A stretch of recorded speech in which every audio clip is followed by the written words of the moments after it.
back at you with another story problem video. So for today's story problem, the units is going to be raisins.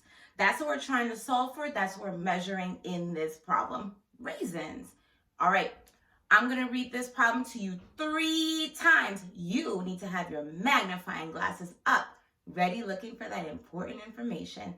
Now, before we do that, we need to make sure our bodies are ready. That means feet flat on the floor, backs up nice and straight, eyes on the speaker, and ears open. All right, I didn't even have to check. You guys look good. Now, let's get into this problem. Ashley had 31 raisins in her bag. She ate some of them for a snack. Now, she has 15 raisins in her bag. How many raisins did Ashley eat for a snack? Ashley had 31 raisins in her bag. She ate some of them for a snack. Now she has 15 raisins in her bag. How many raisins did Ashley eat for a snack? Ashley had 31 raisins in her bag. She ate some of them for a snack. Now she has 15 raisins in her bag. How many raisins did Ashley eat for a snack? All right, you know what time it is. We need to mark up that text. Ashley had 31 raisins in her bag. Now we're gonna circle the numbers and we're gonna underline the units, okay? So our number here is 31. Then we're gonna underline raisins because that's our units. That's what we're solving for. That's what we're measuring. She ate some of them for a snack. What's important here? That she's eating some. So we're gonna write ate some, or we're gonna underline ate some. So let's think about that. Do you think that means she's gaining more raisins, or is she losing more raisins from when she started? What do you think? Yes, that is right. She is losing those raisins, okay? So if we were to write our number sentence, we would have that 31, and we would put a minus because she's losing the raisins. She doesn't have more than what she started with. She has less. Now, she has 15 raisins in her bag. What are we going to circle here, and what are we going to underline? Circle that 15, underline raisins, okay? So we're going to write it here because that's the end. That's how much she had left over. How many raisins did Ashley eat for a snack? Now, we know what's important here is the raisins, and how many did she eat? Eat and ate are basically the same thing. It's all gone. She does not have the same from when she started, okay? Now, let's keep that in mind, that she does not have the same amount from when she started. Let's take a look here at our number sentence. What do we need to do? What do we always do first with our number sentences? Yes, we need to label them. Now, I know you guys are used to part plus part equals whole, but did you know that whole minus part equals part? Mind blown, right? So it's kind of like the opposite of each other. Part plus part is whole, and then whole minus part equals part. So I'm going to write that right over here. Whole minus part equals part. Whole minus. So this is usually in subtraction sentences. So let's take a look. Do we have an addition or subtraction sentence here? That's right. We have a subtraction sentence, right? So you see that minus sign? That means subtraction. Now, we know that whole minus part equals part. So when you subtract, that means that you got to start with that whole all the time. You cannot subtract using a part. Now, you cannot do that. You cannot start with a smaller number and then subtract another part to get the whole. It doesn't work that way. You got to start with the whole minus the part to get the part. Okay, so if we know all this, we know that 31 definitely has to be our whole, so we're going to put a W.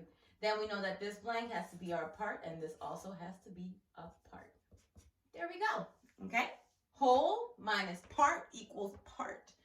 Now, we know that that whole is 31. Now, for the purpose of this video, I'm going to work with counting back, okay? But there's definitely a way that you can use counting on.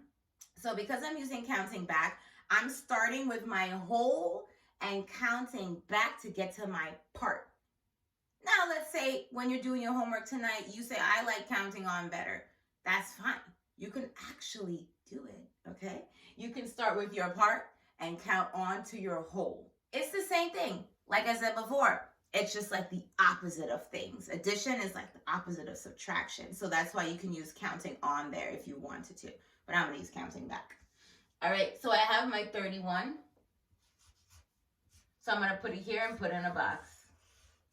Then I'm going to use a minus because it's a subtraction. Be careful with these signs, guys. Don't confuse yourself.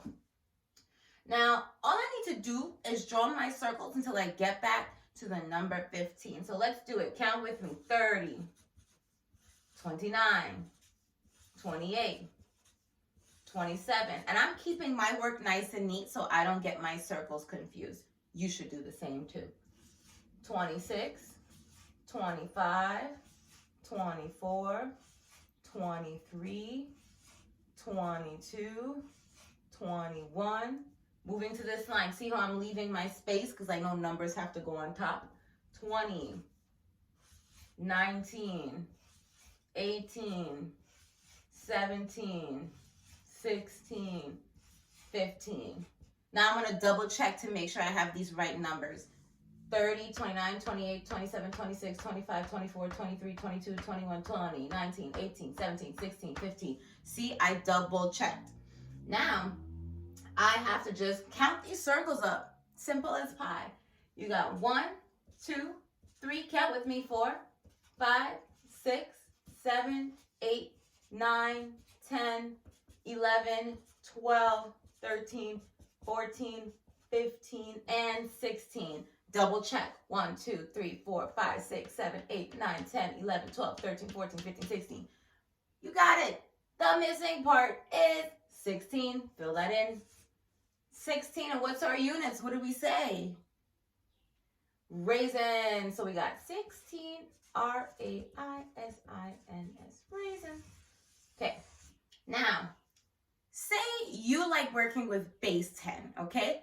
Don't worry, I'll show you how to do that strategy. Okay, so I pulled out my number sentence. Now, what I need to do is put my 31 in a box just like that one, minus, and then I'm going to count back, right? So I'm going to draw a 10, just like this.